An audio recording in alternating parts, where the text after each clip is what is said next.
Fala pessoal, tudo bem? Eu sou Alexandre Ambrosim, bem-vindos ao canal Apollo Fisioterapia. Hoje eu vou contar um pouquinho para vocês, eu vou falar sobre a recuperação anestésica. É muito comum nós da fisioterapia encontrarmos pacientes que vêm para a UTI ou pacientes que estão lá na enfermaria no pós-operatório e eles apresentam atelectasia. Será que o que acontece na recuperação pós-anestésica pode ser determinante para a ocorrência de atelectasia? Será que eu mudar a estratégia de como nós devemos abordar esse paciente lá no pós-anestésico? Será que o médico, o anestesista que mudar essa abordagem vai mudar o desfecho dele lá na UTI, lá na enfermaria, no pós-operatório? Se você quer aprender sobre isso comigo, tem que assistir esse vídeo até o final. Vou aproveitar aqui para te convidar para se inscrever no canal Apollo Fisioterapia, para curtir os vídeos do canal e, claro, aperte o sininho para receber as notificações de que nós estamos lançando novos vídeos aqui no canal Apollo Fisioterapia. Não esquece de compartilhar esse vídeo com a galera e aproveite mais esse vídeo aqui no canal Apollo Fisioterapia.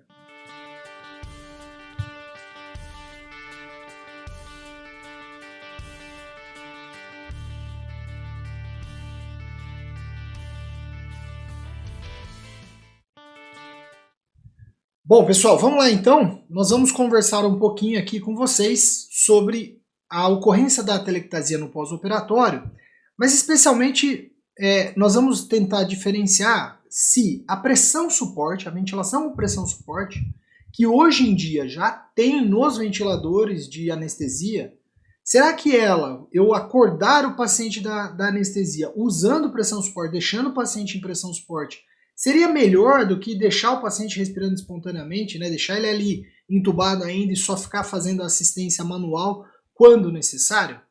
É isso que nós vamos tentar mostrar para vocês no vídeo de hoje, especialmente um artigo que eu vou apresentar aqui para vocês fez exatamente esse questionamento. Será que usar pressão suporte é superior ao uso da respiração espontânea com as assistências manuais?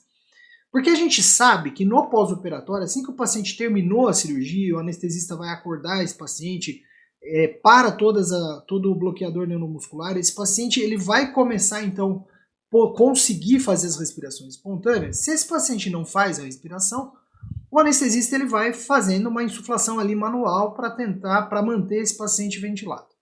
Então o que nós queremos saber, né, o artigo que eu vou apresentar aqui para vocês quis saber, é se por um acaso usar a pressão suporte, deixar o paciente em pressão suporte, seria superior, né, do que simplesmente ficar fazendo as ventilações manuais quando esse paciente precisasse. Então vejam só, esse é o artigo que eu estou falando para vocês, é um artigo de 2021, então ele comparou a pressão suporte com a ventilação espontânea durante essa anestesia e queria saber o efeito em cima das atelectasias. Bom, o que nós sabemos, né? Que as complicações pós-operatórias, são muito comuns e elas acabam levando a um aumento do custo de internação, diversas situações extremamente importantes, especialmente quando eu falo de cirurgias, grandes cirurgias. Nós falamos de cirurgias, mesmo que por vídeo, mas grandes cirurgias. A recuperação anestésica é um processo muito importante nesse momento aí de determinar as complicações pós-operatórias. E dentre as complicações, a principal complicação é a atelectasia. Uma das principais complicações é a atelectasia. E é ela que vai levar a grandes repercussões, né, vai acabar tendo muitas consequências para os pacientes. Bom, por que se acredita que pode acontecer a atelectasia nesse paciente que já foi retirada a sedação e retirado o anestésico? Por que isso pode acontecer?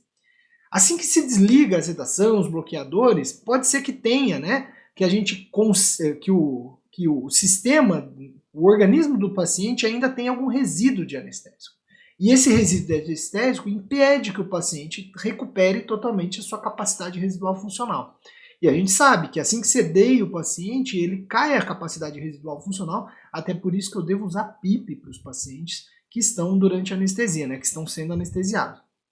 Lembrando também que eu fiz um vídeo aqui no canal falando inclusive dessa questão do PIP no paciente anestesiado, né? Se eu devo titular essa PIP, se eu devo individualizar essa PIP, justamente para combater essa capacidade residual funcional diminuída.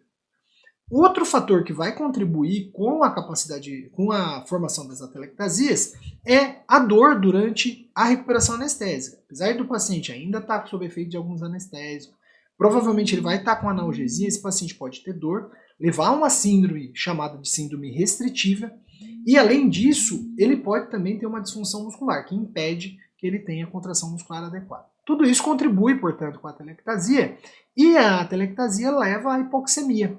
Leva a uma das principais disfunções é a hipoxemia, leva a uma disfunção respiratória importante, que pode ser prolongado na recuperação pós-operatória desse paciente, e não mais só anestésica, mas pós-operatória, e aí isso leva a um aumento no tempo de internação e, consequentemente, no custo de internação.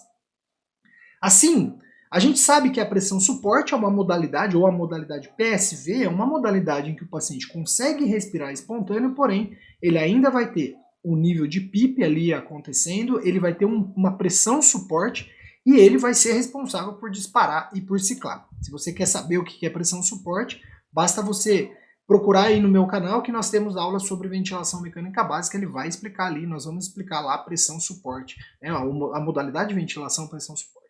E a pergunta que se fez nesse trabalho aqui, né, foi será que se eu usar a pressão suporte na recuperação anestésica comparado a uma respiração espontânea com assistência manual intermitente, aquela assistência em que o paciente não respira, o anestesista ia lá e fazia manualmente, ele vai diminuir a ocorrência de atelectasia? Para responder a essa pergunta, eles montaram dois grupos. Então, um primeiro grupo, que é o grupo pressão suporte, e o segundo grupo, que é um grupo chamado de grupo controle. No grupo pressão suporte, ele começava com pressão suporte de 5 e ia ajustando essa pressão suporte para que eu obtivesse ali um volume corrente entre 6 e 8 ml por quilo de peso, mantendo uma frequência respiratória de 10 a 16 respirações por minuto. O PIP ficava em 5 e o ventilador era ciclado com 30% de fluxo de ciclagem e 2 litros por minuto de fluxo para disparo. Então o disparo era feito a fluxo. Já o grupo controle era aquele que o paciente era colocado em respiração espontânea, simplesmente retirado do aparelho anestésico e, quando necessário, ele recebia uma assistência manual. Como vai ser um desfecho à oxigenação, a FO2 era mantida nos dois grupos em 40% e somente, se tivesse uma dessaturação, era aumentada a FO2. Bom, no grupo pressão suporte, é importante a gente relembrar aqui, a gente colocar para vocês, que se o paciente não respirasse, o backup a respiração de backup era colocada em 8 ml por quilo de peso, então era em VCV com volume corrente em 8 ml por quilo de peso predito, e o mesmo PIP de 5.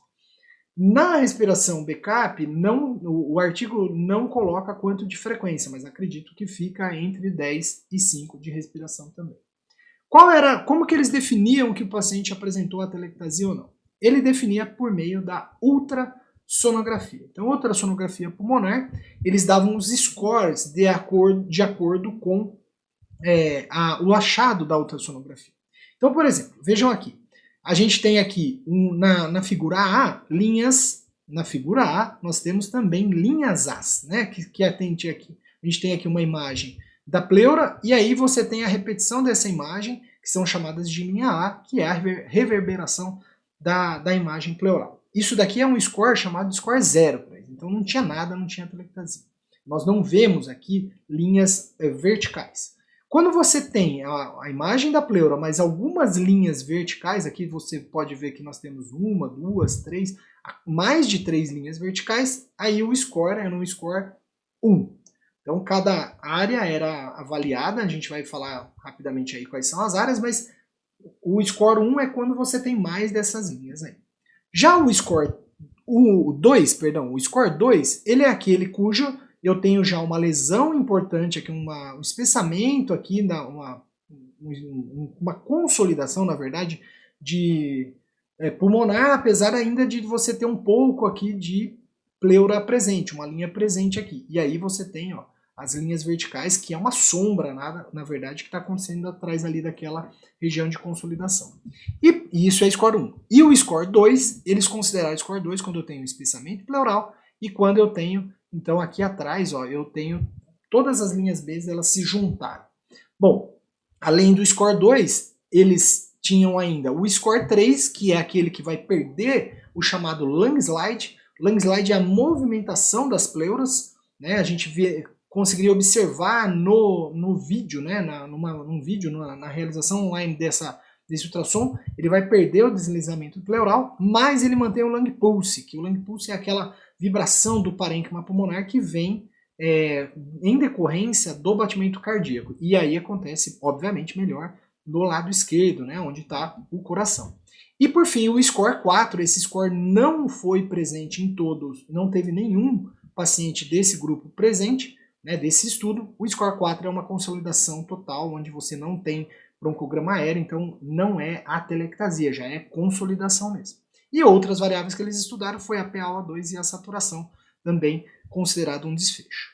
Bom, essa é a primeira tabela de resultado deles, mostrando aí para nós que houve aí uma semelhança em relação às características desse estudo, né, dos dois grupos, os grupos então formados por 49 e 48 pacientes, e todas as características muito semelhantes entre eles, especialmente aquelas características que poderiam alterar a ocorrência de atelectasia de intraoperatória e assim por diante. Esse achado aqui foi um dos mais importantes, então. Então vejam, quanto ao diagnóstico da atelectasia por meio da ultrassonografia, olhem aí comigo, ó, no grupo controle, 57% desses pacientes apresentaram atelectasia. Já no grupo pressão suporte, somente 33%, e foi a variável que teve uma significância estatística importante aqui. O score, ele não chegou a ter significância estatística em diferença, então, na média, o score for aqui de 5 no controle, 3, um pouco menor no suporte, mas também não foi significativa. E os principais achados, né, das atelectasia foi, então, as linhas B, como a gente falou nas imagens anteriores, foi também uma consolidação que está próxima à pleura, que é aquele score número 2, né, que é a terceira imagem que a gente mostrou anteriormente, mas a linha pleural lá em cima estava normal, então a gente tinha essas consolidações embaixo da pleura, que eu falei para vocês. Perda da linha A também aconteceu bastante por conta de uma pleura irregular, que é o score da frente. Perda então do lung slide, que eu falei para vocês que é o score 3, mas mantendo lá o lung pulse, então teve alguns casos aqui na pressão suporte. E por fim, né, consolidação sem broncograma aéreo não teve não foram reportados nenhum. Então o que mais aconteceu aqui no grupo controle mesmo foi o score mais baixo ali. Agora, o que é uma informação interessante é que as consolidações, as atelectasias ocorreram, obviamente, nas áreas mais apoiadas. Então aqui, ó, eu aproveito para mostrar para vocês, foram as janelas que se fez o ultrassom. Então cada uma dessas janelas, falei para vocês que ia falar, cada uma dessas janelas foi feito ultrassom e o score daquele colocado aqui. Então você vê, nessas áreas mais apoiadas, mais dependentes, é onde se encontravam os piores scores, né, onde eu tinha mais atelectasia. Uma outra avaliação é a avaliação da PaO2 e da saturação. Vejam, nos pacientes do grupo controle, a PaO2 era menor em relação à pressão suporte, quando eu falo aqui, então, né, com uma significância estatística, inclusive. Os outros parâmetros, apesar de haver diferença, não houve diferença estatística. Vejam, até mesmo no dia de internação, aqui não houve um impacto considerado grande aqui. E por fim, quando se faz, né, uma análise de regressão múltipla, a gente pode observar, né, que aqui eles colocaram parâmetros que poderiam alterar aí, né, que poderiam ter algum tipo de alteração na ocorrência da atelectasia, e vocês veem que o único aqui que alterou de forma significativa foi o uso da pressão suporte ou não. O que pode responder e explicar o porquê tudo isso aconteceu? Então, qual é o mecanismo que a pressão suporte tem? Então, a pressão suporte, então, ela ajuda na expansão pulmonar e ela, além de tudo, ela tem o PIP, que previne o fechamento das vias aéreas. Então, isso pode diretamente ter influenciado os resultados e contribuído aí para menor ocorrência de atelectasia. Portanto, então, né, o uso da ventilação com pressão suporte na recuperação anestésica, ela mostra aí para nós, ela mostrou nesse estudo uma baixa incidência de atelectasia, ou mostrou, né, uma baixa ocorrência de atelectasia. Sendo assim, então, eu termino esse vídeo por aqui e eu acredito então que nós temos que começar, vou deixar o recado final aqui, temos que começar a usar com mais frequência o diagnóstico por ultrassonografia de pacientes que chegam na UTI no pós-operatório. Esse vídeo aqui serve para aqueles anestesistas que têm a possibilidade de usar a pressão suporte no desmame ventilatório dos pacientes que estão no pós-operatório imediato ali, né, na recuperação pós-anestésica, porque isso vai reduzir as atelectasias. O que se precisa fazer mais é agora um próximo passo, e o próprio artigo mostra isso para a gente. Estudar grupos de risco de ocorrência de atelectasia. E aí, saber se esse efeito também acontece em grupos de risco. Beleza? Eu espero que você tenha gostado de mais esse vídeo aqui no canal Apollo Fisioterapia. Não esquece de compartilhar com os amigos. Um grande abraço e até a próxima aqui no nosso canal.